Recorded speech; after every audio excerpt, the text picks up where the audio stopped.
food and eating was a runaway hit, and like we were discussing, it has had the maximum views on YouTube.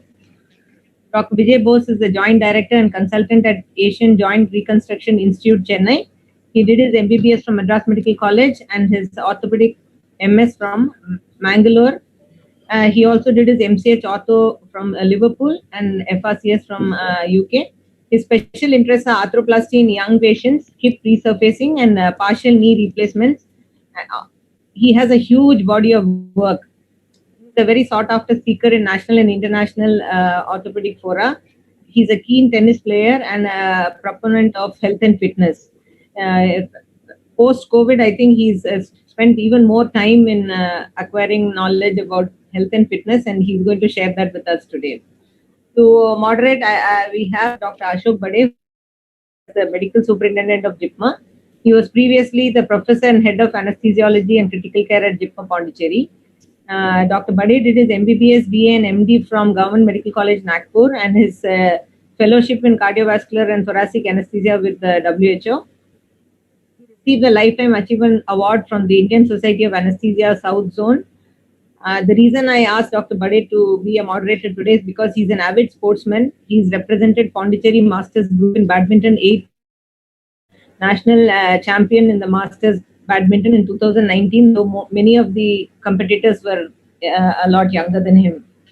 Joining him is Dr. Nat Anand. He's a consultant dermatologist at Skin Research Center and RV Diagnostic Center, Chennai. He did his MBBS diploma and MD dermatology from JIPMA Pondicherry. He's a visiting faculty in several medical colleges in Chennai. He's an avid runner. He has completed 8 full marathons and several half marathons. He's also the trustee of Dream Runners and the head of Bessie Runners Group. Both these groups avidly promote new joinees and encourage people to run and also to train for marathons. Without taking any further time, over to you, Dr. Vijay Bose. Thanks very much, Dr. Vidya and Dr. Patta. As I was just telling, the previous edition elicited a lot of response from all over the world. I got a lot of messages and things from that. So this Marvelous Medicine has been a great platform, I think, for an educational perspective. So thanks again. So just like the first edition of this talk, which was on diet and fasting, we're just going to outline the principles of exercise. We're not going to tell that this exercise is good, this exercise is bad, etc. It's for each one to decide what to take and what not to take. Okay. So with that introduction, I will share my slides.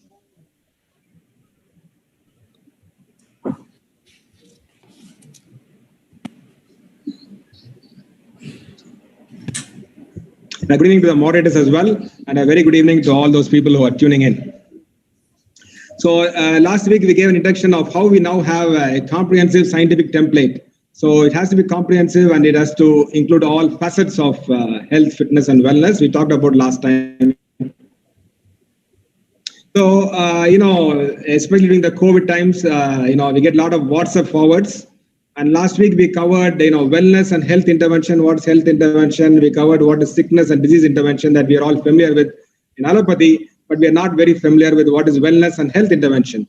So, I'm sure all of you doctors have got this this WhatsApp forward that if you don't make time for your illness.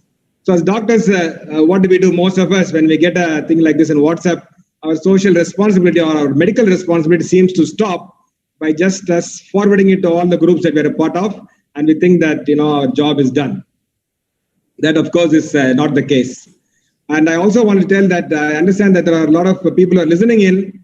There are 68 already. That some of you are not doctors, so I've tried to, although this talk is aimed at doctors, I've tried to take out all the medical jargon so that everyone can follow that. But if some medical jargon creeps in, please do excuse me for that. Okay. Right. So there are several others viewing it live on Facebook, sir. Oh, I see. Great. So imagine the situation in which this patient goes to and asks his doctor, how can I get cured of this disease? Any disease for that matter, so some disease. And imagine that the doctor gives the response, say, pharmacy, you get any small white round tablet and take it as many times a day, you'll get cured of the disease. If somebody gives this advice to the patient, what do you think? You think this guy is a complete quack, isn't it? We all would think he's a complete quack. Now, another situation in which the patient asks this doctor, Doc, how can I get healthy and prevent the disease? We always get this question, some relative might have come for a joint problem to me, and then the relative, the doctor will ask me, Doc, how can I get healthy and prevent this disease? And if I give an advice saying, eat, that's what we all doctors give. Now, that is very similar to this advice.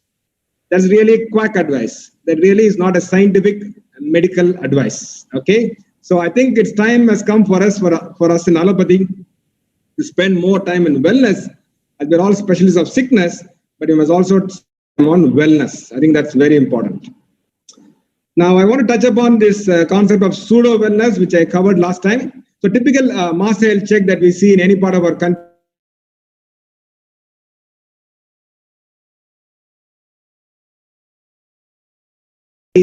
This guy comes to the doctor, tight, I'm not able to wear my belt, and then you run some basic parameters like your fasting sugar is it is 1 or 2, HDL is 40, TGL is 160, LDL is 140, BP is 130, 80. So we know that these are all very borderline. I mean, nothing major going on, borderline. So most of us in allopathy, because we are trained only in sickness and not in wellness, we will probably give this guy some amlodipine 5 milligrams, metformin 500, and atorvastatin 10 milligrams, and give our usual advice of eat less, move more, because we're trained only to look at the sickness aspect of it. Now, 6 months later, this patient comes back and we repeat all the tests, and the tests are all comes within the so-called normal range. And then the patient is happy, you're happy, the hospital is happy, everybody is happy. But this is pseudo wellness. Now, what you have really made this guy do is, this guy came to you at the start of a metabolic problem. So there was some fire somewhere, and you could smell it. You could smell something burning. Now, instead of trying to quench that fire, but finding out what his real metabolic problem was, we just put some air freshener on him so that we don't see these parameters anymore. That's exactly what you should not be doing. So what we have actually done for this is we put him on the slippery slope, and he is condemned to a lifetime of taking drugs by a handful to a state of chronic sickness. We have condemned him to that. So it's very important to identify people who are in the start of a metabolic derangement. I mean, obvious metabolic derangement like this, we all know, but start of metabolic, it's very, very important so that they don't go along the slippery slope and get all these lifestyle disorders, and they are sort of, they have an entire lifetime of chronic sickness. So what we do, we should do health intervention. Health intervention in a scientific way, not in an abstract way, but in a very scientific way. And that's what we call the comprehensive scientific template that we have now. Now remember that lifestyle disorders can be reversed if intervention is done before end organ damage. Now whatever the organ, all the organs implicated, that if you allow end organ damage to occur, then obviously reversal is not possible. So we must pick them up in this condition and initiate health intervention. That's what I've been stressing on the last talk as well. Now we have got a scientific template. It's not just a matter of feeling good with some exercises and things like that. We sort of tend to treat wellness and more lightly than what we do sickness, but must be given the same importance. Absolutely the same importance must be. I told you about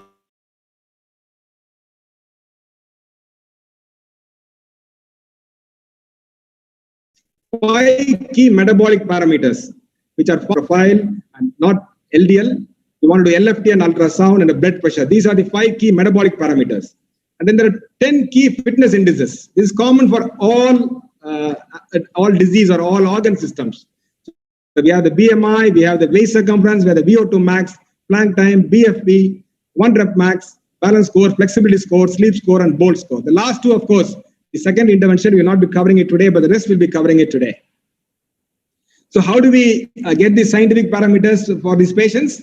We now know how to dial the parameters that we have in our hands. Now, I told you last time how we can dial the diet and fasting to get these parameters correct. And today we'll talk about how we can dial these exercises to get these parameters, scientific parameters, to where you want them to be. Not just normal, but you want to be in the correct end of normal. You want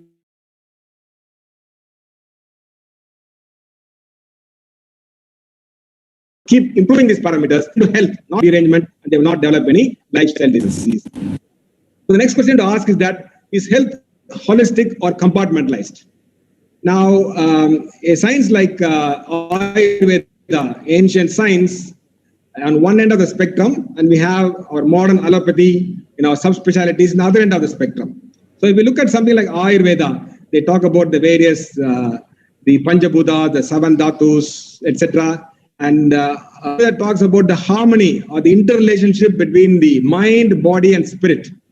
Not only the mind, body, and spirit, but also the cosmos and the universe, how they're all interrelated and how our body is related to all that. That's what Ayurveda, the complex relationship, the harmony between all these elements is what Ayurveda stresses on.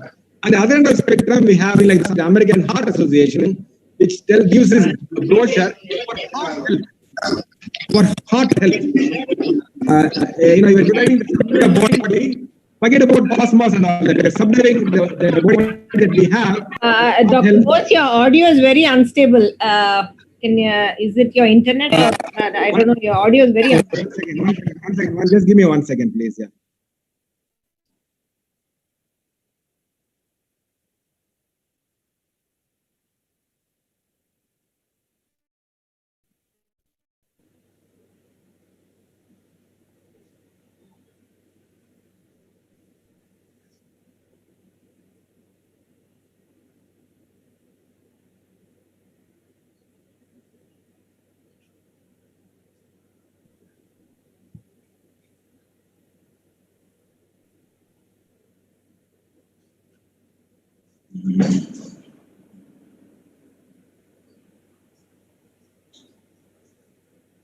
Yeah, now is it better? Yes, sir. Sorry about that. I knew that I was in the wrong internet connection. Yeah. So where were we? Yeah. Okay. So we talked about this health. Dr. Vidya, can you hear me better now? Yes, sir. Loud and clear. Loud and clear. Great. So we talked about how this, at one end of the spectrum, we have a science like Ayurveda, which talks about holistic medicine. On the other end, we have this allopathy where we divide our body into various subdivisions. So Ayurveda means, of course, the life. Veda is sacred science. So Ayurveda talks about the relationship between mind, body, and spirit. Not only that, not only the mind, the relationship of the mind and body, the spirit, but also to the universe or the cosmos. So it's a very holistic. On the other end of the spectrum, we have something like the American Heart Association, where we subdivide the body into heart health, liver health, renal health, etc. Now, which is correct? Is it holistic or health is compartmentalized?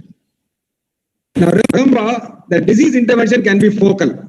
You can't argue against that. Now, if Pata has got patients with cholecystitis and he does lab chole, the patient is very thankful. Now, the cardiologist puts a stent in a patient who has got a ischemic chest pain, he's very happy. I do a knee replacement on a guy who's got knee pain, knee osteoarthritis. The patient holds my hand and thanks me. So what's cosmos got to do with it? It's just very focal. So disease intervention can be very focal. However, understanding disease and its origin is both focal and holistic.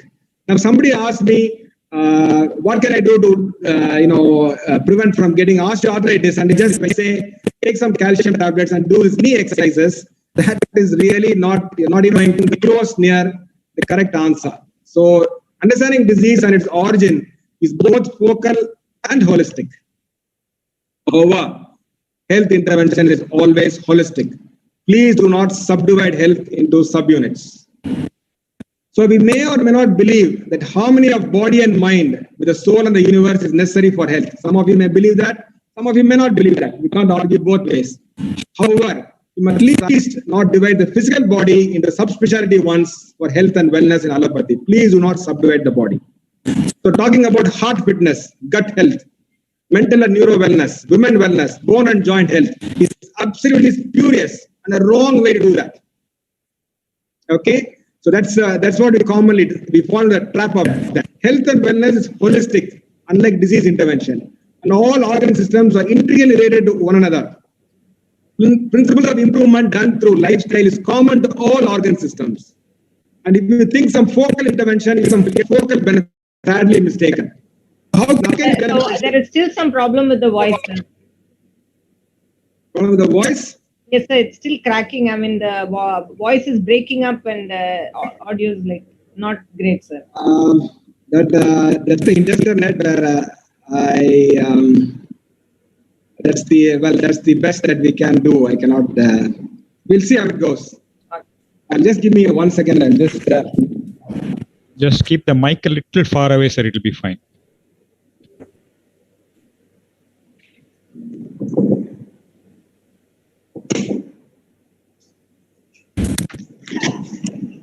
I keep the far away now. Okay. Is that better? Yes, sir, for now it's fine. Yeah, Vijay, phones which you can speak into. I do have headphones. You can try and change the audio to it.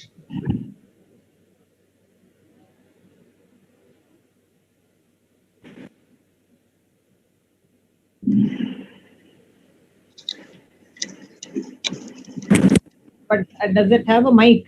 Yeah. It's an auto mic. Can I get it better? Yes. Just try, sir. We'll check.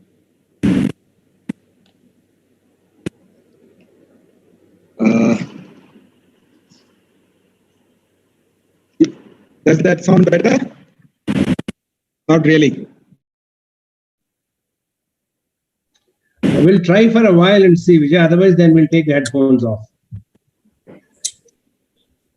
Is there any better, please? Yeah. Yeah, yes. But I'm not hearing anything. Now it's better, sir. Oh, it's better? Okay. Much better, sir. Now I'm not using this. That's fine. No. So I think it's just the internet issue. Yeah. So just carry on like that. Okay, right. So we are telling that you must not divide the, you must not, the body into various subdivisions for health. That's not a good idea at all. So suppose, you tell if patient wants to say or a neighbor wants to know how you can be healthy, you cannot say you do this for heart health, you do this for gut health, you do this for bone and joint health. I mean, how many healths can you take care of? So health is all same and universal. So based on the last talk, some of the people queried that if they just do the diet, would they be all right? Now the answer is no. Just by doing diet, don't fall into the trap by thinking, a lot of people do that you just with a diet, you'll be able to get healthy and lose weight. You cannot do that. So there's a famous statement, one cannot out-eat a lack of exercises. The opposite is also true. One cannot out-exercise a poor diet. Now remember this very key point. If you depend on diet only for weight loss, you will end up being more unhealthy than you are. And that's the thing I want to highlight in this talk. A lot of things that we do as health that will make us more unhealthy than what we are already. So please don't fall into this trap. So the only way of doing it correctly is to follow a comprehensive program, taking care of all elements, and don't be focal in health intervention.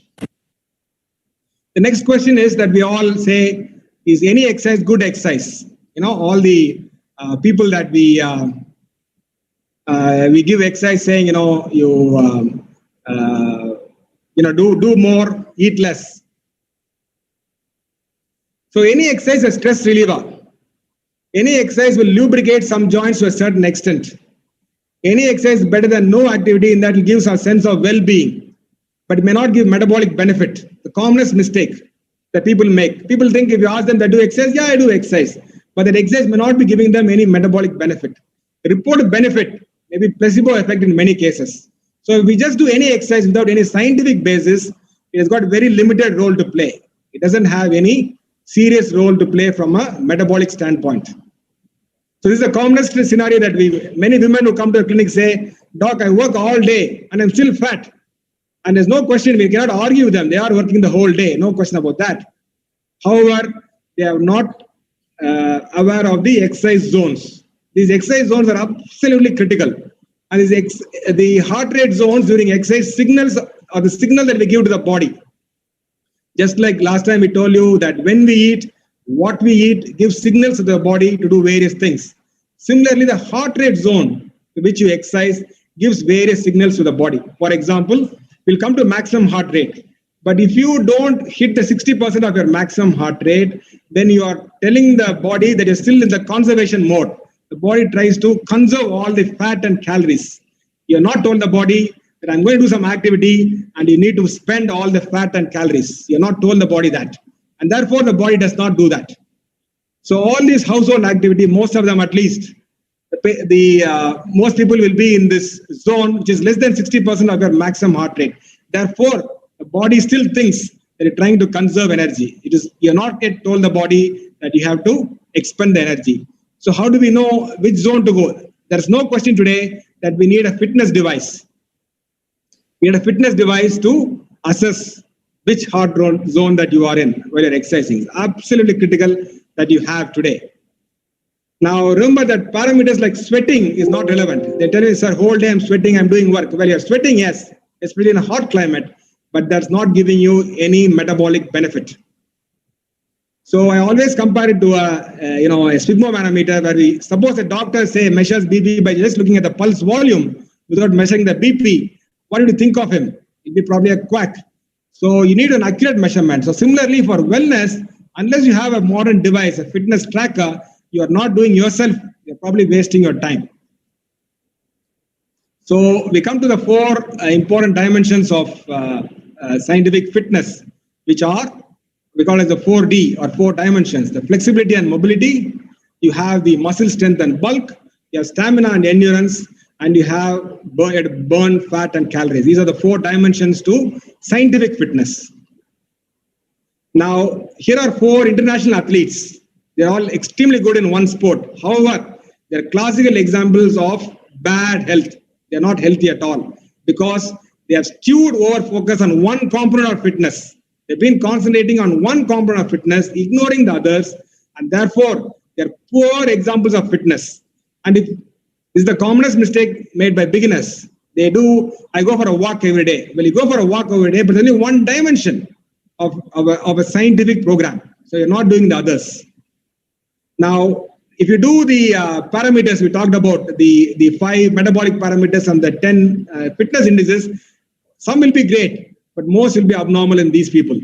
Whereas if you take a compound sports like tennis or basketball or badminton, etc., those sports people will have ideal fitness. And if you do these parameters in them, they will show ideal values. So now we want to measure fitness scientifically, not just having a feeling of goodwill or feeling of, you feel good about it. You want to measure it scientifically. That's so important. So the 4 dimensions of exercises, the flexibility and mobility, we do yoga, calisthenic, Pilates, common things. There are other things also, but these are the common things done. For stamina and endurance, you can do a brisk walk, you can jog, run, swim, do whatever you want, as long as cardio. Cardio is otherwise known as LISS. LISS stands for low intensity steady state exercise. And then you have HIIT. HIIT is high intensity interval training. And then you have rested exercise with weights. So these are the 4 dimensions, and all 4 dimensions are absolutely crucial. It's just like the 3 macros in the diet. You cannot ignore any macros. If you just eat carbs, you'll end up unhealthy. If you just eat protein, you'll end up unhealthy. If you do any 1 dimension exercise, you will end up unhealthy. So not only are you not getting healthy, you're wasting your time and you're getting unhealthy. That's the point I want to take. Forget about getting healthy. But if you just concentrate on 1 dimension, you are getting unhealthy. So scientific approach to exercises, you have 2 principles of adaptability and reversibility. So in 2021, these are the minimum that you require for health. We are not living in anymore. You need to do something that's objective, scientific. So you need to have a fitness tracker. A modern one will cost you around 12,000 rupees. A standard one will cost you about 3,000 rupees. But you must have one. You must need a tape. You need to have a digital weighing machine. You need to have some weights or rested exercise. It is absolutely critical. You cannot get health without these requirements. Simple as that. So what is the principle of adaptability and overload? So suppose say I'm walking 2 kilometers every day for 6 months. I get fit. But if I do the same 2 kilometers over the next 6 months, I'm not getting the same benefit because I've been adapted to that exercise. I must increase that exercise to get fit. So imagine, so you must give some kind of an overload. Unless you give an overload, your body will adapt. It's a common mistake that people make. They say, I walked 1 kilometer for the last 5 years. Well, your first year was great, but the rest of the years were not great. What is the principle of reversibility? Remember, use it or lose it. Now, whatever gains that you make by exercises, whatever gains, you will lose it if you do it. If you don't stop the exercise, you lose it. And how fast you lose it? Somewhere between half and 1/3 the time. So suppose you built your strength, by certain value. Now, half the time that you spent for building that strength, you will lose that strength. Okay, so use it or lose it. So we come to detail about the implications of intensity of exercise. So we talk about the maximum heart rate. Maximum heart rate is given a simple formula. Everything I'm going to tell is very, very simple, nothing complex in it. And everyone must be aware of this because it's all about your health. It is so, so important. So 220 minus the age will give you your maximum heart rate formula. For example, if you're 50 years old and you find that 220 minus 50 is 170 is your maximum heart rate. Very simple. So you minus your age. And the same chart that we have. So depending on the heart zone that you're exercising, you will get different benefits. Just like, you'll get different benefits. So the signaling your body to give you different benefits. So that's so if you're on the 50-year age, then your key heart rate zones are 102, 119, and 136. So by altering your heart rate zone, you will achieve different benefits. That's so important. Depending on what benefit that you want to get, you will have to alter your heart rate zone of your exercise. It's as simple as that. Now, for this age group, I told you, so everyone must remember that the age, that what we call the 3 magic numbers for your own age group. So my age group is 50 to 55. So my magic numbers are 102, 119, 136. So you must always remember that 3 numbers. So for each age group, you have your own set of 3 magic numbers. It's so crucial to know that whatever you do exercise will give you the maximum benefit.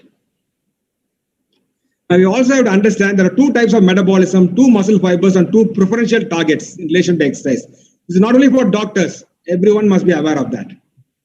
Now, when you talk about aerobic metabolism, carbs and fat, the presence of oxygen to get carbon dioxide and water. In anaerobic metabolism, as the name suggests, there is no oxygen involved. It's mainly carbs, and we get carbon dioxide, water, and also lactic acid, which gives you the anaerobic exercises. Now, if those of you are non-vegetarians will know the 2 types of meat that we eat. Now, when you talk about red meat, that is your type 1 muscle fibers that you have in your body. Red meat is type 1 fibers. Now, type 2 fibers are white. There's a different other type of meat. We know what are white muscle fibers. Same fibers we also have. Now, the type 1 muscle fibers, red in color, is a slow twitch fiber. It's only slow twitches. It uses small tension, but is resistant to fatigue. Another type of fiber, the white fiber, is a fast twitch fiber. It uses larger tension, but it's very prone for fatigue. So now these have 2 fibers. And you must exercise both these fibers. If you exercise only one fiber, it is not good. You must be able to exercise both fibers. Very crucial. There are also 2 targets. You can also target your exercises separately. It's main cardiovascular system, but not exclusively. And the peripheral target is muscle. So any exercises. The audio is again bad, sir. We're not able to understand. It's bad. That's just my internet connection today. So I can't see what I can do it. No, continue, sir. No problem. Okay, so those are the type 2s of muscle fibers we have. So it's very important to recruit both these muscle fibers, and we'll tell you how to recruit both these fibers. So the first type of exercise that we told about, we told you about the 4 dimensions. The first is the LISS, low intensity steady state, or cardio, commonly called as cardio. And in this, you want to be in the heart rate zone of 60 to 70% of your maximum heart rate. We told you how to get your maximum heart rate. And this is your calorie burning action. So if you're less than 60% of your maximum heart rate, you are not burning any calories. Commonest mistake made by people. Saying, I go for a walk, you're talking with your friend all the time, going for a walk, you're not push your heart rate to 60% at least. Therefore, you're not burning any fat or calories. You're just wasting your time. And once you push it past 70%, then not only are you burning calories, but you're building endurance also. So you're doing two things now. You're burning calories, and this is the aerobic metabolism that we talked about. It's a type 1 fiber, slow twitch fiber. It is red in color. That's what we have. So how do we do cardio exercises? You can do whatever you want. You can do walk, you can do jog, you can run, swim, do whatever you want, but these are all low intensity, steady state exercises. So as the name suggests, you find that it improves cardiovascular health. It's the only way to build stamina. There's no other way that you can build stamina or endurance. It's good for burning calories, but not the best. It's great for relieving stress and socializing outdoors. So you go for a brisk walk or a run with your friend, it's a great socializing thing to do. It's excellent to improve joint function.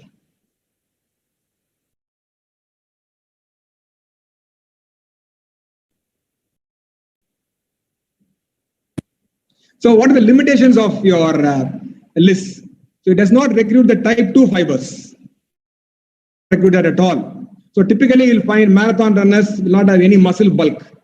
And therefore, if you just keep doing only this cardio without doing anything, you'll actually get worse than what you are. You lose all the muscle that you have. It's a quick adaptability. This is one exercise where you'll adapt very quickly. So you must keep on doing some kind of overload. Selectively overdoing cardio, like marathon runners, now proven to be very deleterious to health. Has very limited capacity to improve strength, as we told you. So doing only cardio, like many people do, is not good. So you need to have just like your diet, you need to have a good balanced exercise program to get optimal health. Now regarding cardio, you have this important parameter that's known as your VO2 max, and that measures your cardiorespiratory fitness.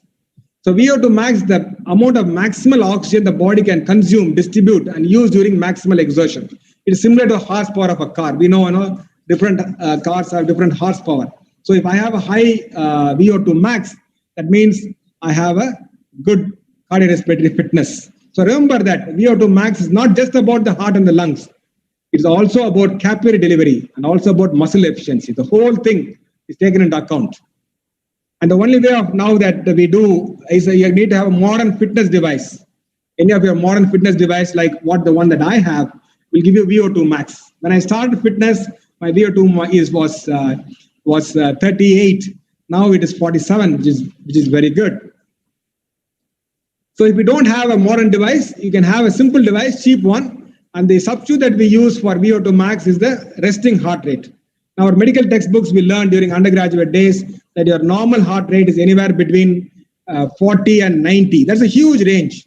So if you have a heart rate of 90, that may be normal range, but that's a very poor cardiorespiratory fitness that you have. So you must work towards doing cardio and thereby bringing your heart rate much towards the 40 mark. You must keep on doing it. If you don't have VO2 max, the resting heart rate is not a great substitute, it's an okay substitute. Now, is calendar age just a number? Now, we always keep saying calendar age is just a number. When we hit 50 and 60, this is true.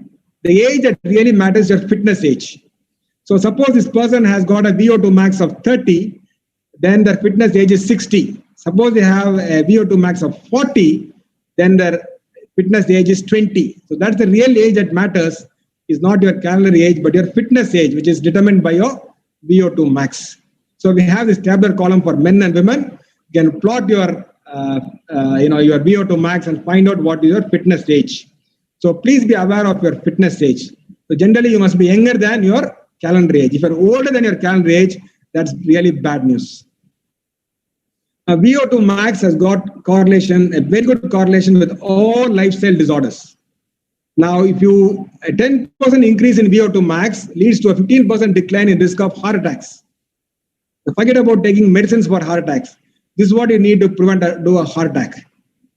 So whether it is liver disease, whether it is musculoskeletal disease, whether it's diabetes, VO2 max has got a strict correlation. And the American Heart Association says it is the most important overall correlate of health, the strongest predictor of cardiovascular disease, VO2 max. So please scientifically know your VO2 max, and your fitness age must be lower than your calendar age. So next we move on to the next dimension of exercise, which is understanding exercise. Dr. Vidya, is it better now? Yes, sir. It's fine. It's fine as of now. Yeah. Right, okay. So we move to the second dimension, which is the understanding resistance weights. Now we talked about anaerobic metabolism. We talked about type 2, which is the fast twitch fibers, white fibers, fast twitch fibers. So you have to recruit them also. If you don't recruit, they will all waste and die. So you must recruit them also. So the only exercise that recruits type 2 fibers is your resistance and weights. You cannot recruit this exercise by doing aerobic exercises. Very important point. So most efficient way to build strength and bulk of muscle, toning and shaping of muscle occurs. The good news about this is if you do 2 to 3 times a week, it would suffice. Cardio, you must do more. This one, resistance and weights, you can do much less. That's good news. Now, what are the limitations of exercise with resistance and weights? You don't recruit the type 1 slow fibers. You do recruit a little bit, but not much. Does not build stamina and endurance. That's the biggest flaw with this. Can produce some muscle pain due to lactic acid. That we call as a muscle burn. Those of you who have gone to a gym will know what a muscle burn is. Now, the very important point I want to address here, should women and older people do weights? The emphatic answer is yes, yes, yes, yes, and yes. Why? Because we all undergo sarcopenia with age. Everybody talks about osteoporosis, but sarcopenia is much more important. So even if we don't do anything, even if we don't have any disease, even if you're normal, even if you're eating well, you will still undergo sarcopenia. For those non-doctors, sarco means muscle, penia means getting less. So you will undergo muscle degeneration just by aging without doing anything. So around 23, you have your maximum muscle bulk, and then your muscle starts losing its bulk and strength. So this is a very important slide. So at 23 years of age, you have your maximum muscle mass. And as we age, we all. So sarcopenia is a fact of life. You cannot avoid it fully. However, if you do resisted exercises, there can be a very distinctive change between how you end up with sarcopenia and how you can end up with the exercises. There's a huge difference between the two. If you do exercises, continuous exercises throughout life, your sarcopenia won't be that marked. There'll be a significant difference. Now, what does the difference imply? It has a huge implication. It depends whether you are going to be mobile in your old age. It implies whether you are going to be dependent on others in your old age or not. These two parameters are more important. I think more important than longevity itself. What's the point of living long when you're immobile and you're dependent on others? So this parameter, we talk about longevity in various drugs, increase longevity. That's all okay. But a much more important parameter is not about longevity. It's about a quality of life. And if you don't do any rested exercises, you'll have sarcopenia and you'll become dependent on others and you'll lose your mobility. This is more important than longevity. So how to strengthen bones? Patients come to all our orthopedic surgeons, patients come to us and always asks how to strengthen bones. And even I used to give this advice, and still a lot of orthopedic surgeons give advice. You take calcium supplements and vitamin D. Now remember that calcium supplements and vitamin D will work only when you have calcium or vitamin D deficiency. If I take 10 times the volume of calcium and 10 times the volume of vitamin D, my bones will not become 10 times stronger. That's a completely flawed concept. A lot of people are under this concept. So it will work only in people who have deficiency. For those who do not have a deficiency, it will not work. So we must stop considering the skeleton separately. We must always consider the body as regards to the skeleton as a muscle bone unit. You must not look at bone separately.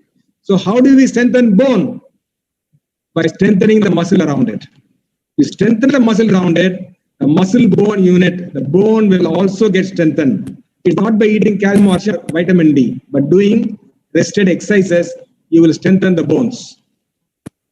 Now, we know that sarcopenia and osteoporosis or osteopenia is closely related. Muscle and bone strength is closely related. Now we have a term for that. We call it osteosarcopenia. So we must always view both together, sarcopenia and osteopenia together. Just giving some drugs to treat osteopenia is a bad concept, very bad concept. So we must view both together as osteosarcopenia. So if we deal sarcopenia with correct exercises, correct diet, you will also take care of osteoporosis. There's very little left. You will also take care of osteoporosis or osteopenia. So the next question people ask is, should everyone have access to a gym to do weight training? We talked about anaerobic and its importance. So I don't have access to a gym. Well, certainly you don't have to have a gym. As long as you understand the principles of exercises, there's no need to have a gym. And you need to have simple equipment, very cheap equipment. If you don't have anything, just use a school bag with some books in it. Understand the principles involved. That's all that matters. So if, for example, a kettlebell swing, it's an exercise.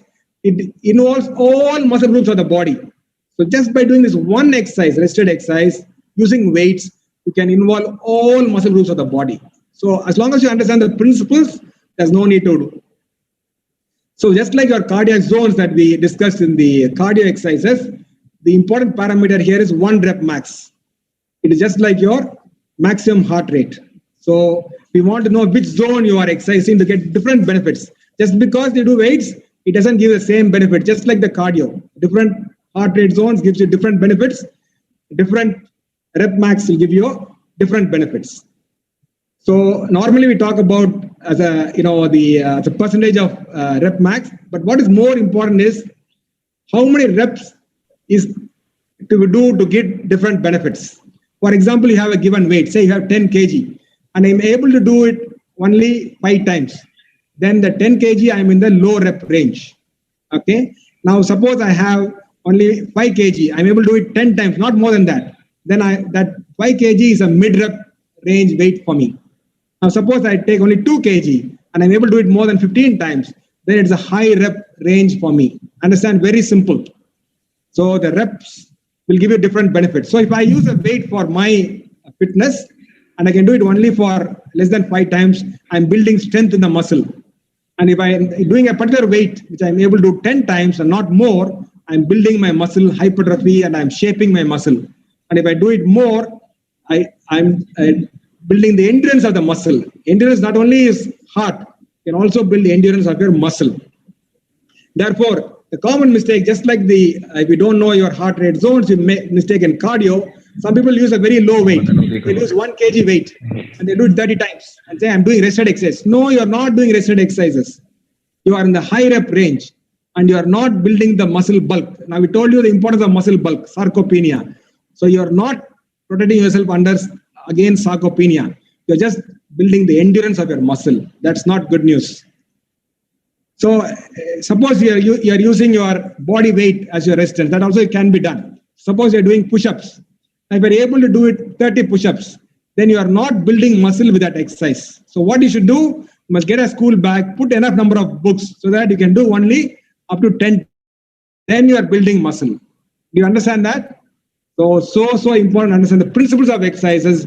And many people you find are wasting time doing exercise. And more importantly, many people are actually lowering their health status by not understanding exercises.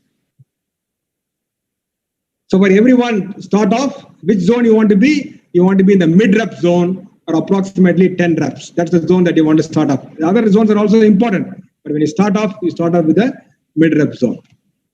So how do you progress? How do you know you've made progress? Suppose you're 1 rep max, that's the maximum weight that you can lift only once, increases. That means you're making progress. AMRAP. Suppose for a given weight, you're able to do more repetitions. That means your type 2 fibers are improving greatly. Now, like 1 rep max, we also now have a 10 rep max. So if we're able to use a certain weight only 10 times, now we're able to do it 15 times. That means your muscle is getting better. You're protecting yourself against sarcopenia.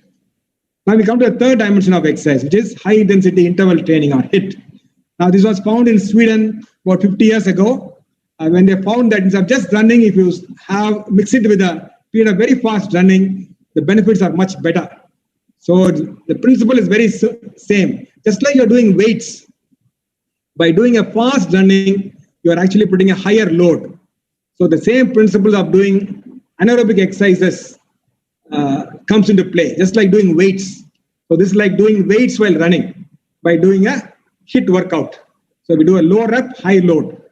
So just like how we are using weights, by this we can have a different benefit by doing a high intensity interval training. So again, the same chart comes into. So there are many exercises for HIIT that you can do, but the commonest one that people use is skipping, because you need to be stationary. You need to be looking at your fitness watch all the time. So it has to be stationary.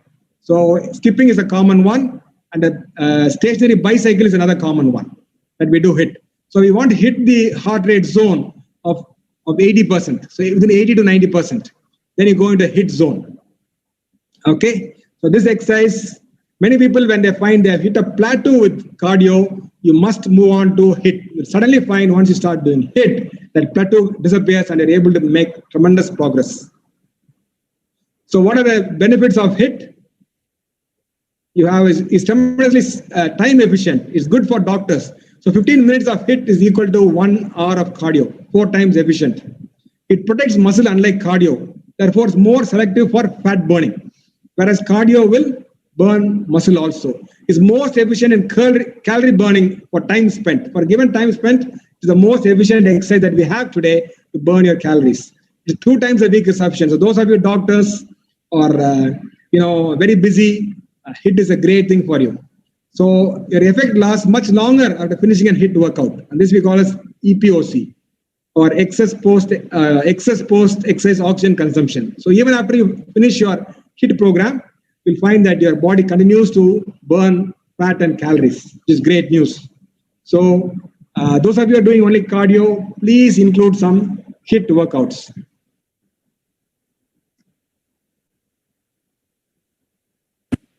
So how do we start HIIT for beginners? So all these apps are now available, whether you're in Google, whether you're in Android or in Apple, all these apps are available. So select one of these apps, and what you choose when you start, if you don't know about HIIT, is a work recovery ratio of 1:3. That means you will start with a 15-second work. So whether you're going to skip, you skip very fast. Are you going to bicycle, you ride very fast for 15 seconds. And then you ride slowly for 45 seconds. That's your work recovery ratio, very simple. And as you get better and better, you can keep increasing it, the ratio to 1 to 2 and then 1 to 1. It is very time efficient. So each rep takes only 1 minute. So if you do 8 to 12 sets, you've done your workout. It's similar to 1.25 hours of cardio. So 20-minute HIIT session will include warming up and cool down and HIIT program. So it's extremely time efficient and it is more selective for fat burning. So people always say when you have very resilient belly fat, that HIIT works better to take care of it than cardio. The fourth dimension that we have is flexibility, mobility, core, and balance. So don't forget this important. A lot of women will just be doing yoga, for example, and they'll say, I do 2 hours of yoga, but still they develop some health problems. Well, you took care of only one dimension, you didn't take care of the other dimensions of health, and that's why you landed in problems. So flexibility is the ability of the muscle to lengthen passively, so some not actively. So muscle contraction is not involved in flexibility. And the stretching, of course, we know it's important. It prevents injury, promotes circulation. And if somebody, if you feel sort of very lethargic the whole day, that means your flexibility is very poor. Try and improve your flexibility. Mobility is a little different. Mobility is active. Muscular function is involved. And the 3 common programs that we have are yoga, Pilates, and calisthenics. There are others also, but these are the common ones. So the important thing about flexibility is that there is no one doing reps. That's an important concept. So how do we increase flexibility? There are 8 basic stretches that you do while you're standing up. You'll see athletes doing these stretches whenever you watch them on TV. And there are 8 basic stretches that you do on the floor. It takes only 10 minutes to do the stretches. Or if you don't want, you can do Surya Namaskar and yoga, which takes care of all the stretching routines in one go. So very time efficient to do Surya Namaskar. Now the Indian government has finally woken up. Last year it has given us guidelines of how to evaluate patients and people for fitness, not only for illness but fitness. So these are guidelines released by the government of India. They released a booklet called as Fit India. And in that they talk about 2 tests, the back scratch test for flexibility and your sit and reach test for flexibility. And you have your scores here. Find out what your scores are. It's all available online. And if your score is poor, it's high time you start doing some flexibility and quantifying it by these charts, which is available in the Fit India, available online. Now, the common mistake to do in your mobility and core strengthening is to concentrate on one aspect. Now, remember that there are 2 chains in the body, the anterior chain and the posterior chain. Anterior means front, posterior means back. So you have the anterior chain and the posterior chain. So when you do all these static postures, the common mistake is to focus on only one group. So if you concentrate only on the muscle in the front of the body, you will create an imbalance. That's not good. So you must make sure that you engage the anterior chain as well as the posterior chain. It's very important concept. So the static postures are there. I'll tell you about 4 basic postures. So the plank is the most common thing that we do. If we do plank, you must also do a reverse plank. Otherwise, you get imbalance. Very important. And if you do a boat pose, you must do a bridge pose also. And if you do a cobra pose, you must do a fetal pose also. And if you do a Superman hold like this, you must do a hollow body, the reverse. So you must do not make the mistake of strengthening anterior or posterior and ignoring the others.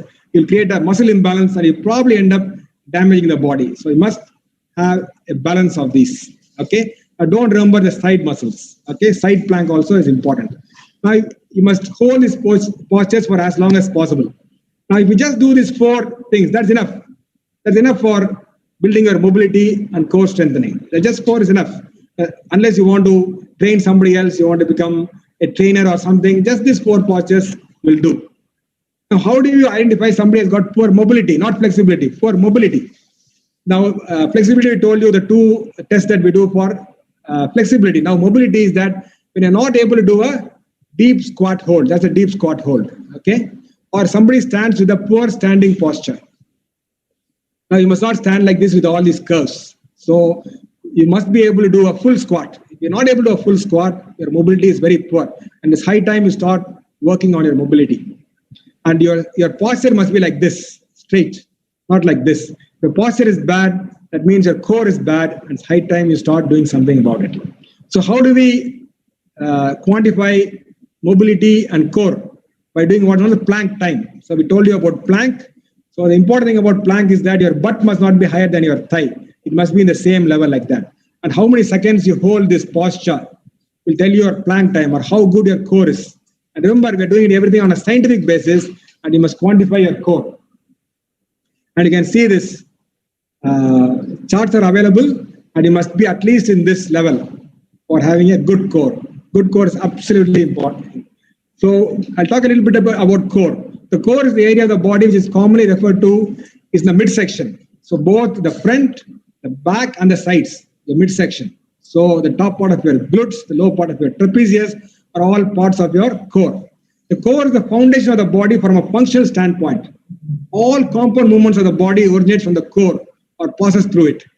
For example, if I do just biceps, that's not a core. That doesn't originate from the core. But if I do a throwing, then core has to be involved. The core is the functional base of the body.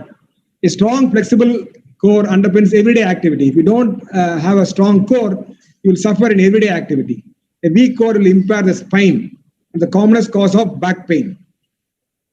If you don't have a core, you're very prone for injury.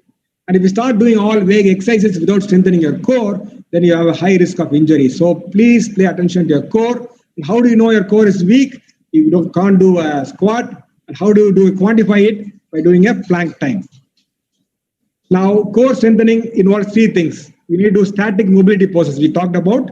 We also talked about dynamic exercises that you need to do. And also you need to maintain posture at all times. Whether standing or sitting, you maintain posture, that itself will strengthen your core.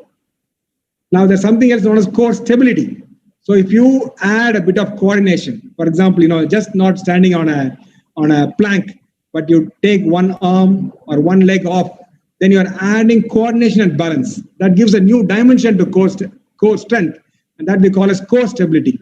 For core stability, we start involving the pelvic floor muscles, etc. So even for women, if you have core stability, you will not get all your gynecological problems. So don't focus on women's health and just give them pelvic floor exercises. It doesn't work that way. They have to increase their core stability for pelvic floor exercises to work, etc.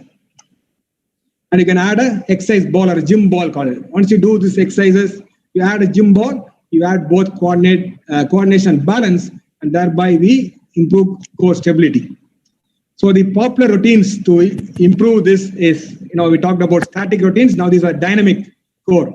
So the classic crunch. The opposite of that is spinal arching. You can bicycle, and the opposite is a mountain climber. So very simple things, but that's enough. You do a leg pull, coordinate leg pull, and then you can do a side crunch as well. So very simple exercises that involve both change and all. Just these 4 exercises enough. You don't have to do any fancy.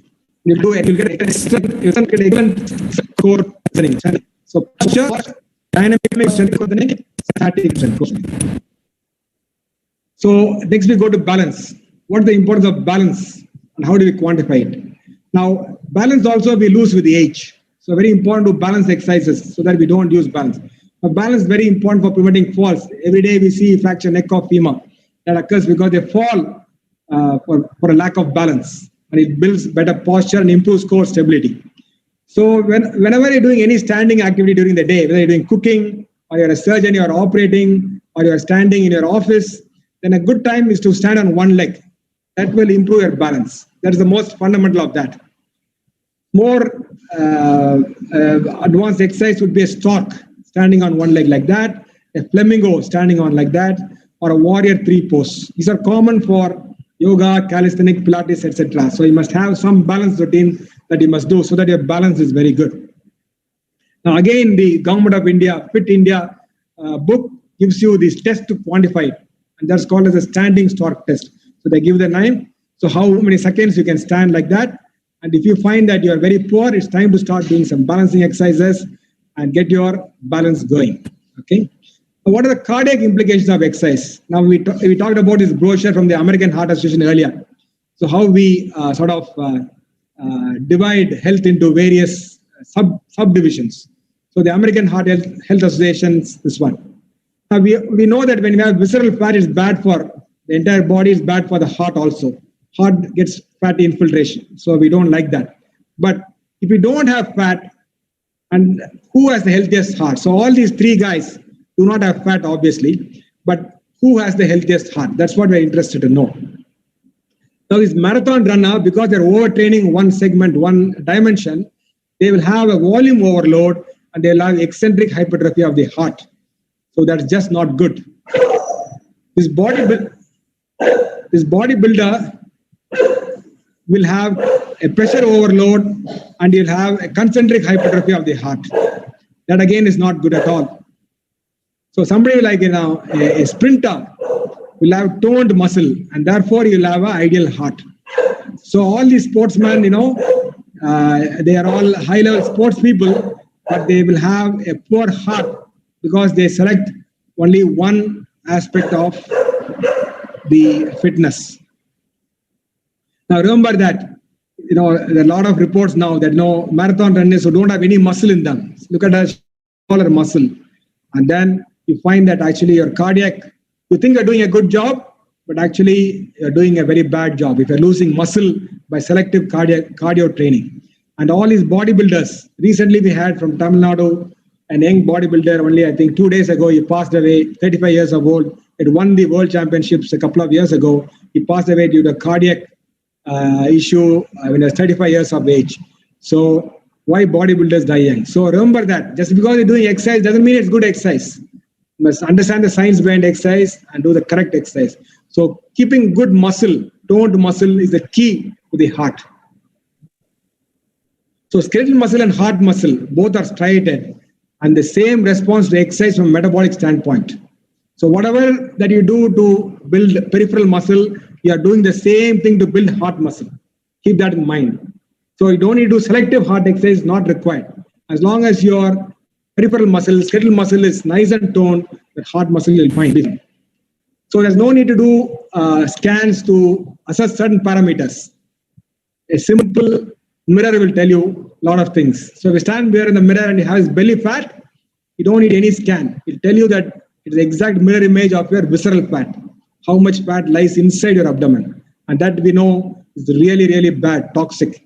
Now, if you have good muscle, you stand before the mirror and if you have good muscle, good toned muscle like this, it tells you got a good heart muscle. It also tells you got a good, strong skeleton. There's no need to do any scans. A mirror will tell you what lies inside your body. Just a mirror will tell you. So don't take this lightly. So don't fall into this trap, thinking that I'm not young, so physical appearance does not matter to me. Physical appearance does not matter to you, may not matter to you, but your health matters to you. So looking good is not just a matter of appearance. It's truly a matter of health. I can't overstress that. So taking fitness to the next level is a very important point, this concept.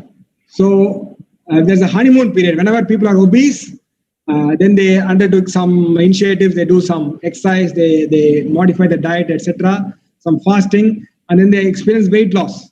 And that first initial period when they're excessively heavy, we call that as the honeymoon period. So in that honeymoon period, weight loss equals fat loss. So that's very good, but excessively fat. However, once you cross that honeymoon period, things become a little more complicated. So here are two people, both started at 90 kg, now both are 80 kg. Now this person has undergone healthy weight loss. This person has undergone unhealthy weight loss. Unhealthy weight loss means you're worse than what you were before. So not only did you waste your time in exercise, you did something bad for yourself. That's the point I'm trying to stress. So this person who has undergone unhealthy weight loss, as fitness level has gone down, he has got decreased strength and stamina now. His performance is poor. He is prone for early aging. He's got reduced immunity. He's got sagging skin. Whereas this person who is here has earned this weight loss through correct nutrition and proper training. So he's got an improved fitness level. He's got great strength and stamina. He's got peak performance. He's delayed his aging. He has reduced the risk of diseases. His skin tone remains intact. So weight loss can be healthy, can be really unhealthy as well. So don't just get overexcited about weight loss once you cross the honeymoon period. So what are the signs? Very, very important. I want to stress for everyone. Signs indicative of muscle loss, and fat loss. Important points. Your workout feels more strained than usual. That means you're losing muscle. Instead of being full of energy when you're burning fat, you're now depleted while fasting and work hours. Your resilient fat areas in the body, like your abdomen, remains the same. You have sagging skin. Your sleep deprivation can also cause muscle, and your muscle girth is decreasing. These are all the signs to say you're undergoing unhealthy weight loss, and you must certainly look into it and try and modify it so that you undergo healthy weight loss. Now, this is the chart that we have for what we call as the body fat index. It's very essential that we know this very simple chart. So the women is always one segment higher than men. So for example, obese, with regard to body fat percentage, will be 30 for men, 35 for women. Similarly, everything will be one segment higher. Now, only when you're obese, your fat will protect against muscle loss. Once we cross that obese period and your body fat percentage comes down, then you got to be careful. You should not go into unhealthy weight loss. So how do we estimate body fat percentage? There are a lot of ways. You can use body fat percentage calipers. There are apps in your smartphone, and you can put in some parameters and calculate a BFP. Your DEXA fat scan will tell you your BFP. You can have these charts. They're fairly accurate. Tell you what your, and probably the simplest way to do it, tell you what your body fat percentage is, or you can use specialized scales. Now, the DEXA is probably the most accurate way of doing it, and probably the most inaccurate is your specialized scales. So these charts probably are the best option that we have now. We can also use this calipers. Now, understanding the basics of fat loss is very, very important because a lot of people make mistakes. So our body, has predominantly is made of protein. It also is made of some fat. So fat is, don't think all fat is bad. Fat has got an important function in the body. So there's some fat, there's hardly any carbs as far as the structure of the body goes.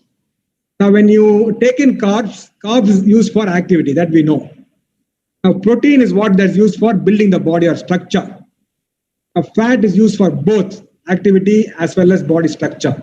For delayed activity, you want late energy, you need fat. And for structure also, we need fat. Now, rule is any macro, any of these macros that you eat in excess will be converted to fat for storage. That's rule number one. That's why that the proportion is absolutely crucial. Proportion is absolutely crucial. That's why we stressed in the last talk. If you get a proportion wrong, then you'll find that you'll end up being fat. The excess macro, whatever macro it is, gets converted to fat and gets stored.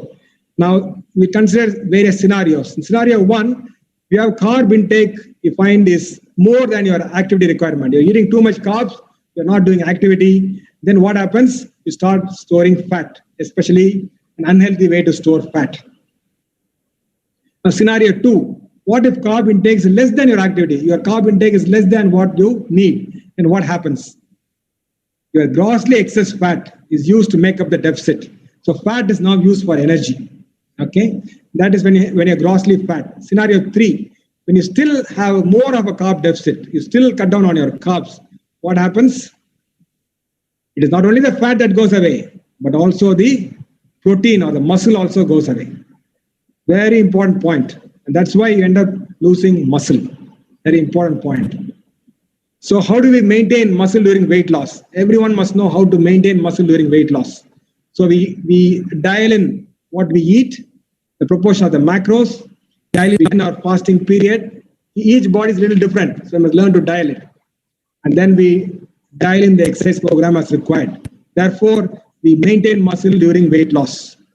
So there are rules to avoid unhealthy weight loss. Very important rules. Number 1, if your deficit is large, if you don't eat well, you lose muscle. If you avoid carbs fully, you will lose muscle. If you have protein deficit, you will lose muscle. If you do not do anaerobic rested exercises in the mid-rep or low rep zone, you just do some low weights like this, you will not prevent muscle loss. Too much cardio, focusing only on cardio, especially impact cardio like running, will make one lose muscle. Doing cardio during fasting, whenever you're fasting and doing cardio, you will lose muscle. Lack of sleep and excess stress will make one lose muscle. Very important rules that everyone must be aware of. So sleep deprivation has been well proven that it will cause fat deposition and muscle loss if you deprive yourself of sleep. So not only these primary interventions are important, but secondary interventions like sleep optimization and restriction are so important to burn fat and preserve muscle. So we almost come to the end of the talk. So what about extreme muscle hypertrophy? I'm sure none in this group does so, but this may not be, as I told you, you may win some medals, but certainly not healthy from a metabolic perspective. But why I'm talking about this is we must understand the principle behind it. So there's a popular quote in bodybuilding that losing fat while building muscle. Now you're losing fat at the same time you're building muscle. And that is called as recomposition of the body. It's more of an art form than a science. More of an art form than a science. Now, bodybuilders will talk about bulking and cutting. Now, I'm not telling you how to build your body. I'm just telling you the metabolic principles involved. So bulking means the bodybuilder will go into a calorie surplus. He will not do any cardio. He will do a higher volume exercise with low reps. He will eat adequate protein. When he's cutting, that means, he's taking the fat off. Otherwise called as shredding. He will go into a calorie deficit. He will introduce cardio. He will do low volume and high reps. He will eat adequate protein. And that's how bodybuilders will first do bulking and then cutting. Now, I'm not asking you to do bodybuilding, but you must understand the same principles of how they use what variables that they are, what we eat, how we fast, and how we exercise to achieve different benefits. That's the same principles that we also should do, not for bodybuilding, but preventing muscle loss during weight loss. That is a classical example of how bodybuilders will do that. So first they will bulk up by doing this, and then they will cut by doing this. Same metabolic principles are involved. So how much exercise must one do? Commonly, you must have heard people saying that you must get at least 150 minutes of exercise per week. Now that is true, but that refers only to cardio and HIIT. So you must do rested exercises. Plus you must do flexibility, mobility, core, balance exercises. So it's much more than 150. 150 times is not enough. So that's a typical chart that you need to have. So putting all together, roughly you will need about 10 minutes in the morning and about 40 minutes in the evening. 1 day of rest is compulsory for everyone. So you roughly need 40 minutes in the evening, 10 minutes in the morning. You can do whatever you want. You have more time in the morning, you can switch it around. You can have your own way of doing it, but that is the minimum requirement that we need to spend. So by altering this, we just don't feel good. You have to make sure that your 5 key metabolic parameters are improving and your 10 key fitness indices are increasing to the best optimal fitness. That's absolutely essential. We come back to the first slide. That if we don't make time for your wellness, you'll be forced to make time for your illness. So I thank you for your attention. Thanks everyone. There have been nearly 123 people. Thanks very much. I'll stop sharing now.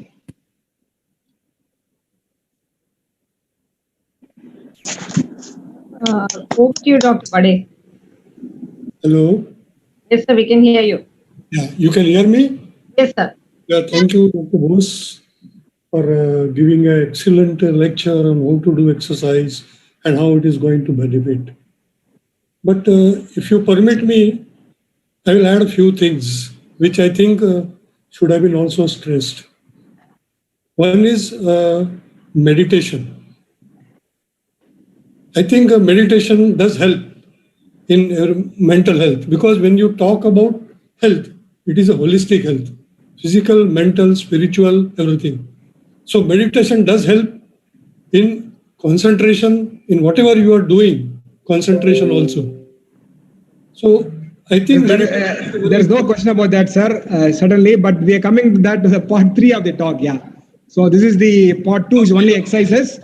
But then part 3 is we talk about breathing, meditation, stress reduction, sleep, etc. So that's part 3 of the talk. But that's very, very important. Absolutely important. Another thing, I think you talked about exercises for most of the parts of the bodies, but the most important was neck. I think neck exercises have to be also stressed, because without that we have a lot of problems. Like as you go beyond 50, 55, you will see a lot of people have neck problems. So if you miss neck exercises, then it becomes a problem. Fully agree with you, sir. Neck exercise is very, very, very important. Absolutely, yeah. I thought that is a very important part. So you can do whatever way you want, yogasanas or whatever you feel like. But neck exercises, one should do every day without fail. Third thing I will like to stress is you showed all the parameters, so much you measure Vmax, but a simple way to know whether you are healthy or you are fit or not. See, because finally you want to know whether you are fit or not. You cannot keep on measuring Vmax and all that every day. So what I think is every individual has got a unique potentialities. You cannot standardize, all people will be same. So what we have to see that whether that person is able to function or perform physically, mentally, socially, and spiritually to his full range of his potentialities. And then we can say that he is physically fit or healthy. Another way of knowing is when you get up in the morning, what do you feel? You have done a lot of exercise in the evening or any time, and how do you feel in the morning when you get up? If you are feeling energetic, you are feeling alert, and you are able to carry out all your activities without any problem, that indicates that you are a very healthy individual and your fitness. Even the CDC, that is the Central Disease Control Prevention, defines fitness as ability to carry out daily tasks with vigor, alertness, without undue fatigue, and with ample energy to enjoy leisure time pursuits. See, one should also remember that you should be able to enjoy leisure time pursuits also, and to respond to emergencies. So if you are able to do all this, then I think one is a fit. And I think mental health also has to be taken care of by trying to concentrate, trying to do meditation, and trying to get a good sleep. That is very, very important with whatever type of exercises you are doing. If you get a good sleep, then definitely whatever exercise we do will give the benefit most and will keep us fit and healthy. I hope you will agree with me, Vijay Bose. Yes, absolutely, sir. Agree with that. Dr. Vijay, thank you. Very comprehensive. Because as a marathon runner, I absolutely agree with you that marathon running is not for everybody. It's for those who have been trained, and even if you are trained, it does reduce your cardiac life. That's a known fact. But there are certain key rules in marathon running. Of course, I swear by my mentor Tim Noakes, whom I follow quite a lot. Tim Knox is a sports medicine specialist from South Africa. He's written a beautiful book called Lore of Running. It's kind of a Bible for marathoners, so I go by that. The training art of not fatiguing your running is, as you already said, we mix things. Like somebody asked, how do you mix things? Like I can just share you a chart of my running group. Incidentally, our running group has got more than 1,500 runners, and I'm head of the training for the group. But we don't run marathon every month. We limit itself to once a year, so that we don't hurt. And basically, during the rest of the year, you try to limit your running to less than 32. That's the scientific limit for running in a week to prevent any cardiac injury is 32 kilometers per week and not more than 20 kilometers per hour pace. And most of us don't run that fast, so you don't have to worry about that. Yes, it involves a lot of weight training. We do a lot of weight training, we do a lot of Pilates, and we do a lot of stretches. So basically, somebody asked, how do you do it? Just say, I'll just put a chart just to show how a training program looks for runners. Just kind of, this is what I make these training charts for our group. We have a full-time coach, and as you can see, 2 days a week, we do HIIT or resistance body training or medicine ball or weights. And we have, most important, as Dr. Bade said, Monday is always a rest day and Saturday is always a light day. So yes, the rest is quite underestimated. A rest to recover is as important as the amount of effort you put on rest. And thank you once again for reiterating whatever I have been reading. Thank you so much. There was somebody who asked a question about, somebody who has got a metabolic problem already. He was asked a question, is it right for me to force myself to 70% of my capability? I think you can answer that, sir. Yeah, obviously, when you have a pre-existing disease, a heart disease, etc., then first you need to take care of that, and you must do under supervision of the doctor. Now, this one that we are now telling you, people who are so-called get normal MHC values, you underwent an MHC and everything is normal, so you don't have any disease, but that doesn't mean you are fit.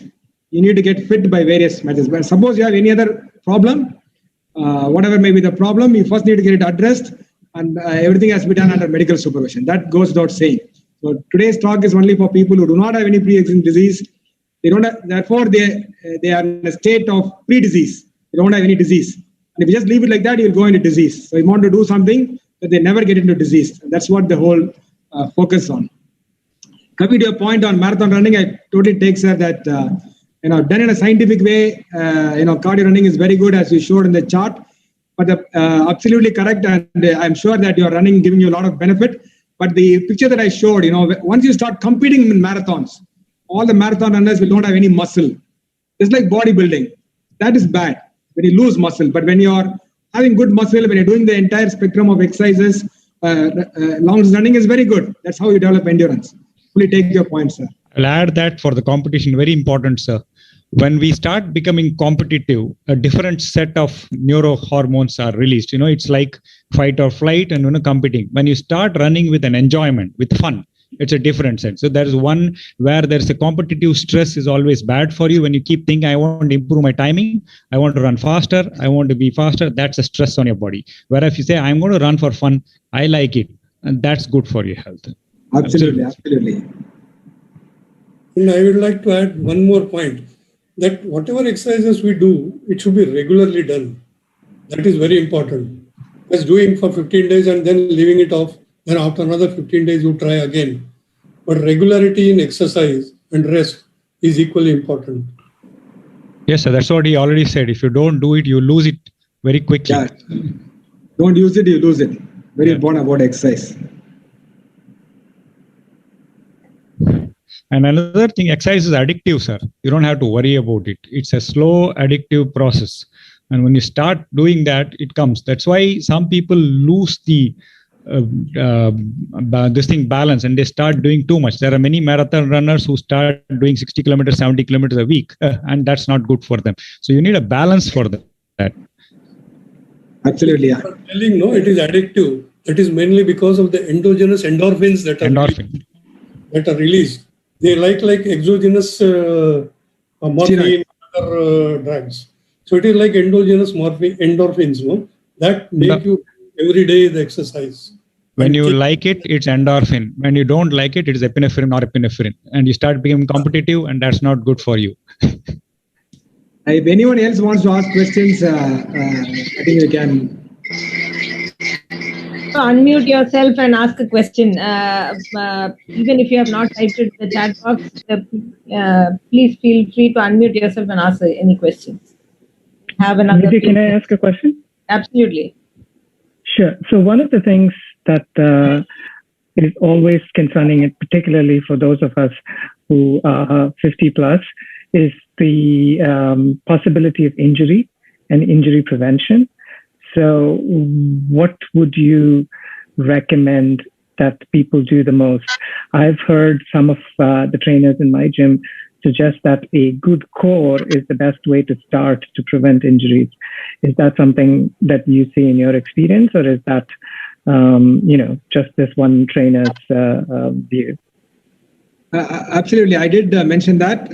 So the core is the functional base of the body. So all complex functional movement arises from the core. So it's very important to have core strength.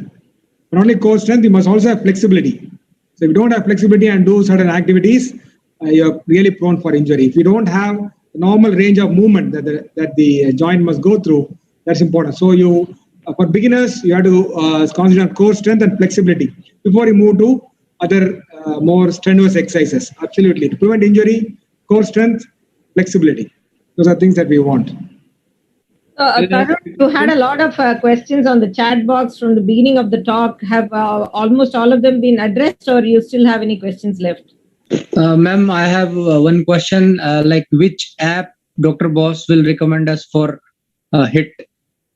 Don't need any name of the app, but all the apps are good. As I told you, it's a very simple. Start slow, 15-second work, 45-second recovery. So that's all you want. Whatever you, suppose you're doing stationary bicycling, 15-second you very fast. The app will give an alarm. 15-second is over. Then it will give another alarm when your 45-second rest is over. So many apps are there. Any app is fine.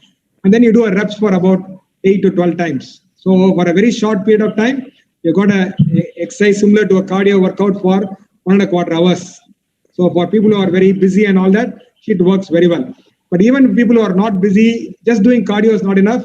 You must include HIIT into your diet of exercises. And sir, which gadget do you recommend? Like which watch do you recommend? Now, I don't want to sound commercial or anything. I might put it this way. Don't get into gadgets. It'll catch you very quickly. You have a gadget to measure it. That's fine. But once you start getting into gadgets, the gadget grabs you. But the bottom line is any gadget, that measures VO2 max. That's the key thing. Is a good gadget. Other things are, can only measure heart rate, which is okay. But if you are serious about your health, buy a gadget which will measure your VO2 max. Then whatever may be the make, it's fine. It'll be good. So one question I wanted to ask. This year said that kettle swings are kettlebell. They involve almost all the muscle groups of the body. So what would be a good weight of the kettle to get for a beginner? Or should you get... typically women start with around 6 and men start in the region of 8 to 10. That's where you start off. So unlike your rep max, you cannot really know your rep max for a kettlebell swings. And generally, once you become very advanced kettlebells, you need 3 kettlebells for all your requirements. And of course, as you become better and better, the 3 will change. So we need to buy more. But all that apart, for men, you start around 8. And for women, you start around 4 to 6. That's the rough. And you find that you are able to comfortably do, lots of reps, then that's too light for you. You need to go to a higher kettlebell. Dr. Vijay, is it pounds or kilos? It's kilos. Kilos. Okay, kilos. One other question about VO2 max measurement. In India, yeah. Do you prefer the chest thing for heart rate measurements? So because there are several, like I think the Garmin one uses the chest thing for heart rate and then calculates the VO2 max using that. I've read a lot of things, and again, my trainer keeps telling me that the chest thing is better for heart rate than a wrist one. Yeah, professional athletes, and we also have a lab. Professional trainers, they develop, sports medicine. Once you go into the spectrum of sports medicine, then they have very complex things to measure your VO2 max. But just like anything else, for example, SpO2, a small device now gives you SpO2 quite reliably. Earlier we used to have big gadgets for SpO2. Now your small gadget gives you. So your watch has become very accurate. 2021, your watch is very accurate. But at the end of the day, it's not the specific measurement that matters. As long as you're making improvements in VO2 max, you're on the right track. If you are having an unhealthy fat loss, unhealthy weight loss, then your VO2 max will probably be coming down. So it's a very good tool to monitor, but all the modern devices are fairly accurate. So you can go to all the sports medicine, but no need to. The whole focus of the talk and my advice is for common people, you and me. We don't want any fancy gadgets. We don't want any fancy formulas. We want, simple things that is universal. That's what we want. Dr. Krishnamurthy, you were very much influenced by Dr. Vijay Bose's previous talk. So would you like to say something? Kimo, are you there? Yes. Yeah, Krishnamurthy, it's so nice to see you. You're muted, Kimo. You need to unmute yourself. No, again you got muted. Yeah. I think this lecture was so much to grasp. I think it'll take me another 1 month to do research on each one of the slides. Dr. Bose has got a habit of making sure every square millimeter of his slide is covered with some stuff which you don't know. So I think I have had about 5-6 kilometers, like a marathon, like Anandnath marathon amount of knowledge which I didn't know. So I have a feeling if I could get the slides later from Dr. Vijay, if he will willing to share it again, I will take my, this corona enforced lack of activity to go into that and see what I can do. But Dr. Bose, thanks to your last lecture, I have slightly changed I'm eating differently. I'm exercising differently. Of course, now it looks as though everything I'm doing is totally wrong. I have to change again. And I have lost quite a bit of weight, around 3 kilos weight. And I've also lost around 3 centimeters around my waist. I'm very grateful to you for changing me over this time. And I'm very sorry to find that the government of India doesn't worry about people over 65. They don't have any indices, so it doesn't matter to us. So thank you very much. So good to know, Krishnamurthy, that you have made excellent progress. I must have been the one guy who has studied your slides in great detail last time. I know that there are from three different lectures, and I can see the slides. I wish I had all of them together in one shot. You have done We have done a wonderful way of amalgamating everything and presenting it. Dr. Ashokan, would you like to say something? Yeah. Actually, in the lighter side of life, I have seen I prefer non-stationary cycle, because what has happened, whenever I go and see my friends, I see a stationary cycle in their house, and it is generally used for hanging clothes. And I think all of us must have seen. And the additional advantage of the non-stationary cycle is you are in the open air. So that is also more beneficial if you are in the open air. So, I'm not so sure. And if you are on the floor, then there may be a problem. I don't think we have cycle areas there. I mean, if you have a good area for cycling, it will be good, but I'm mortally scared to walk on the roads. They serve different benefits, yeah. So outdoor cycling is a great cardio exercise, highly recommended. But you cannot do a HIIT program. The road, you cannot go suddenly fast. I mean, you'll hit somebody. So you cannot do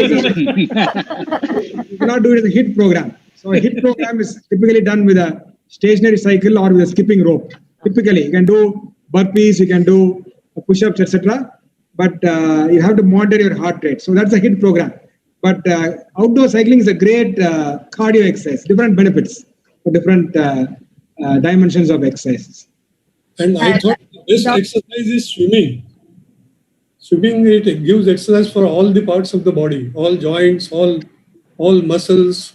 I think only problem is you cannot do every day and whole year, 24 by 20, all the year, 12 months.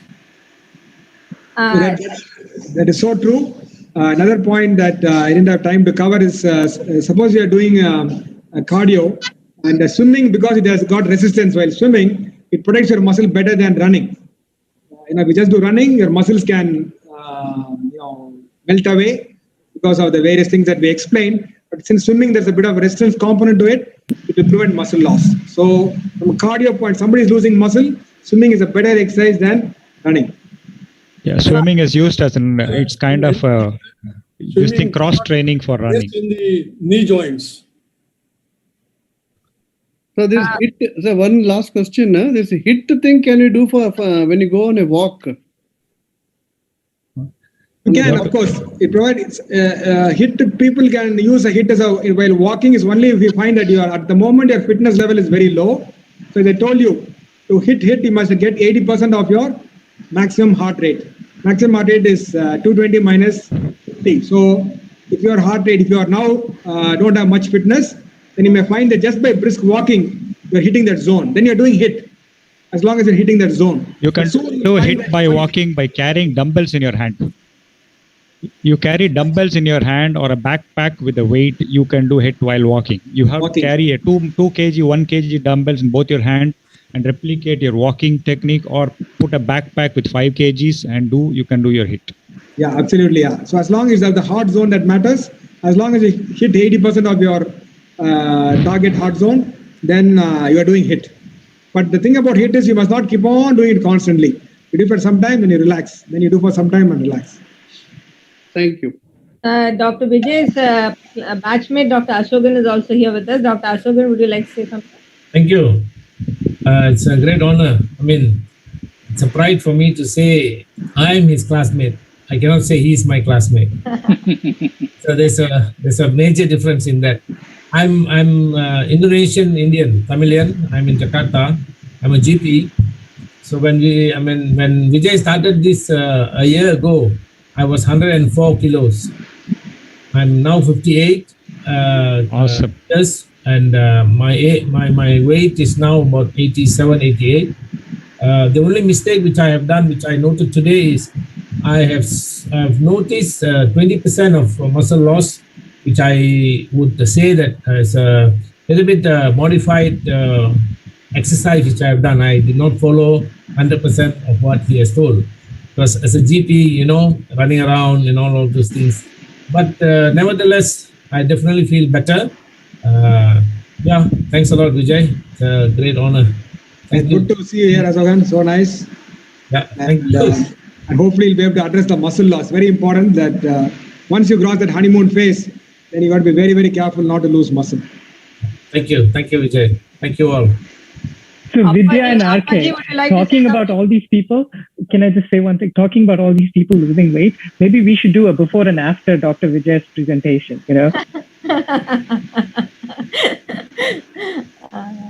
Appaji, would you like to say something? Yeah, definitely. Yes, madam. So I've been listening to him for last almost 2 years now. He just took it like a sort of a small step and started researching. He gave me a book also, the first on metabolism and other things. We used to debate a lot, but he has gone like miles ahead now. So I keep listening to his lectures, trying to follow whatever he says, but mostly not following. Radhakrishna, your final words. I think no one else seems to have any questions. Yeah, amazing lecture indeed, as expected and as is customary from Vijay. I wish I heard this 20 years earlier. I lost Never too late. Never too late. I have only one point, Vijay. These exercises require motivation. If there's anything to improve motivation. So for example, I is it necessary that one should have a Affair. physical trainer or somebody like team, to work together, that we just follow each other and wake each other up and monitor, because to be on your own and to have a constant motivation is not so easy. Yeah, I truly agree with that. The thing that is, I worked with a lot of groups now, and the important thing is a peer group. Yeah. So Exactly. whether it is the hospital or whether it's your JIPMER alumni, our MMC, our batchmate Ashovan is there. A lot of others I see on the today as well. We're all on a fitness group. We are peers, and it'd be good if you have the same age group because things get simplified. And there's nothing like a peer group to motivate fitness. Absolutely nothing. So, what your classmates in JIPMER or colleagues in the hospital, the way to do it is to form a group, fitness group, and then everything will fall into place. That will be my Yes, sir. advice. Totally, I know. Trainer is not required. A fitness trainer is certainly not required. That is the extreme. Somebody wants to get into some sport, excel, etc. As long as I understand the simple principles, there's no need for a fitness trainer. Totally agree, sir. But the age, the part of it is the group, peer group. This thing, for example, in our run group, me and my wife, we are the only two doctors, about 150 people. And we actually love it because I'm away from all the other doctors. I'm very happy about to be in this group. Okay. And the reason for trainer is like, do you want a teacher or not a teacher? Teacher will teach you. The reason your exercises, what you say, you may know, I may know how to do a core exercise. If somebody does the core wrong, or somebody does, let's say, squat, even a simple squat can go wrong. They'll end up with an injury. And that's why I think it's better to train initially under someone who is known. For example, I do know everything, but I do not want to waste my time with my group. So we have a full-time coach who tells what to do. So sometimes it's good to have a Vadyar. Yeah, I agree with that. Yeah. But the issue is, when you take it to the next level, yeah. So somebody who's never been exercising is not going to get a trainer straight away, So, yes, there are some basic things available. You start reading before you, find a teacher for that subject. So start off, then you may find a trainer coming in useful as the days goes on. Yeah. How much would you recommend playing a sport rather than, now, of course, I'm kind of old, but at a younger age, I used to hate doing exercise for the sake of exercise, but I'm fine to go and play, say, play badminton. You want to do sport and not exercise, right? No, I'm just saying, what is the role for, reducing the amount of exercise for exercise sake, and how would that work? Well, Dr. Vidya, I think you didn't listen to my talk. So your calendar age is not your age. You're not old. Your fitness age is your VO2 max age. So you're probably very young than what you think you are. That's number one. Number two is that sport, yes, different sports will give you different facets of fitness. So again, common mistake to do is that you do one sport that thinking that everything will be taken care of that. It will not. To play tennis, for example, the cardio to a certain extent hit will be taken care of. But then you need to do weights, you need to do flexibility. So different sports, yoga, flexibility is taken care of. Swimming, flexibility is taken care of. So whatever you do, see about the four, which facet is taken care of. The rest you must concentrate and do. So as I told you, unidimensional doing exercises may not cause good, but more importantly may cause harm you. So we want you to do a good balance. So sport may take care of 1, 2, 3 facets. That's great. But what is remaining, you must find out it. And Dr. Vidya, you are not old by any means. Totally agree, sir. Radhakrishna, your final comments before we wind up. Radhakrishnan, can I speak? Yes, sir. I'd like to thank Dr. Vijay Bose for an excellent presentation, and also thank Dr. Patta Radhakrishnan, Dr. Anand, and Dr. Vidya for calling me to be a moderator for this session. Actually, I love exercise and sports and all that, and still very active. So I was very happy that I got involved in this program, which involves, fitness and exercise. Thank you, all of you. Yeah, thanks once again, Vijay, and we hope to see you very soon at the third segment of your series of lectures. Thanks once again. Thanks very much, and thanks for the opportunity. Thanks everyone for tuning in. Thanks. Thank you, great Justin. experience. Thank you, everyone. Thank you, Vidya. Thank you. Yeah. Good night, everyone. Stay safe, and we'll meet you next week again for another episode of Marvelous Medicine. Good night, and thank Good you. night.